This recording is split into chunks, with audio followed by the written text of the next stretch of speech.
Well, the revolution's moving awful fast. Almost overnight, plastic straws have been pushed out of restaurants across America.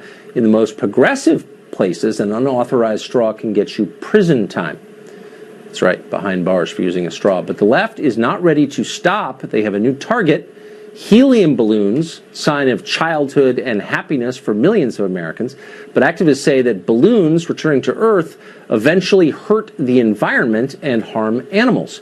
One town in Rhode Island, which has solved all of its other problems, has already banned balloon sales. Kathy Rue is not confused by this. She is the founding publisher of Catalina magazine. She's our liberal Sherpa, and she's going to guide us through the Himalayas of progressive thought tonight as she explains why we must ban balloons. Kathy, it's great to see you. Hey, good to see you. So most of us, when we think balloons, don't think environmental disaster. We think 8-year-old birthday party. Why should we hate and fear helium balloons? I don't think we should fear them. I mean, seabirds and turtles should fear them because they die.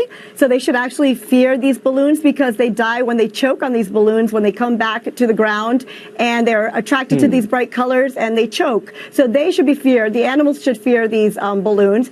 We should not care for them because, I mean, really, they serve no purpose. They are not biodegradable. It takes about 10 to 20 years for them to degrade. So they actually are just another form of litter, just like plastic straws. Balloons are litter.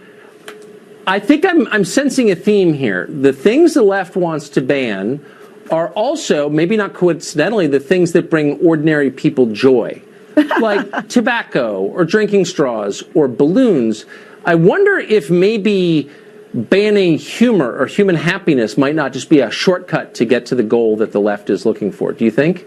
Well, a sustainable future relies on happiness and humor, but not balloons. So, no, I think happiness is allowed. But, I mean, it's illegal in many places to throw rice at weddings. Now we throw seeds because we don't want the birds to choke. And rice had been around since Roman times for weddings. So balloons have been around since the 1800s. It's illegal to throw rice at weddings? That must be a Massachusetts in some towns. law. No, I think actually in some places in Texas, yeah. So, yeah, rice at weddings is illegal, and that's been around since Roman times. So balloons have been around only since the 1800s. So we can get rid of balloons. I mean, no one's going to miss them. I wonder, have progressive scientists studied the level of carbon emissions produced by human laughter? and I wonder if we discovered that laughing was warming the earth, would we ban it? I don't think there's a study on that, but there have been studies on the lifespan of litter, and that's why we are banning straws and balloons, and probably diapers are going to be replaced with cloth diapers. Bottles, glass bottles actually take 1 million years to biodegrade, so glass bottles might be on their way out. But yeah, that's why a lot of companies are switching. Let me ask you really quick, why does nobody, I totally get that, and I actually hate litter, which is one of the reasons I'm so against illegal immigration. And produces a huge amount of litter. Balloons. Huge amount of litter. Balloons. And I mean that with total sincerity. But why is nobody ever trying to ban iPhones or Lululemon yoga pants or running shoes or any of the accessories of the idle rich in our country? Do you ever notice that? Those don't degrade very well either. But instead it's kids' balloons.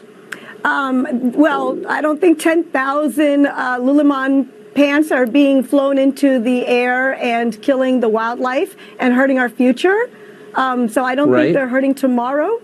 Not yet. Well, they wind up in landfills, ultimately, like every season when they come out with a new kind of Lululemon stretch pants. Like, you got to buy the new ones, you throw the old ones away. More likely give them to your housekeeper, and they wind up in the end in landfill.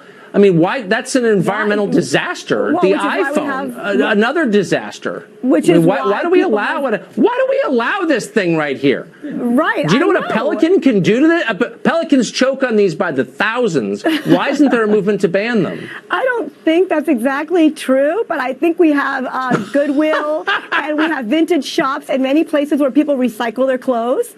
So we recycle electronics. So balloons, though, completely useless. We do not need those. We need our phones, and we need to get dressed. So, yeah, not as useless as the iPhone, I would argue. But you know what? I'm not the liberal Sherpa here. Kathy, great to see you. Thank you very much. Good to see you. Well, elites in Washington on both sides, left and right, are threatened, really threatened, by the rise of populism. Now they're teaming up, think tank on the right, think tank on the left, to fight the popular will. We'll speak to one representative of that movement next.